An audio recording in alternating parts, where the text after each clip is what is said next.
আমার সারা জীবন একবার ব্যবসা হলেও বাণিজ্য হলো না, ভিডিওটা সবাই ক্যারিয়ার একটু হলো না, দেখে যাবেন চাকরি হলো না। প্লিজ।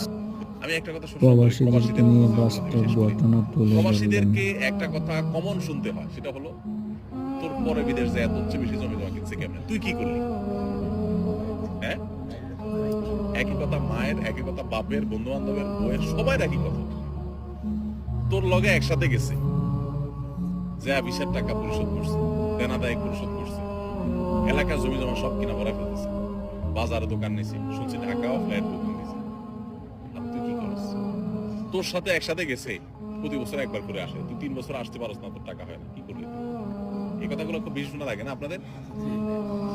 এটা কেন হয়? ওই যে বললাম, পুরো ফ্যামিলিকে টাকা দিবেন, এটা তার মাথা ঢুকেছে না। আপনার মাথাও পোক ঢুকছে, তার মাথাও পোক ঢুকাইছে। সেও মনে করে টাকা দিতে পারলেই ছেলে আমার সাকসেস, ছেলে আমার সততার পথে থাকতে পারলেই সাকসেস, এটা তার মাথায় ঢুকে নাই।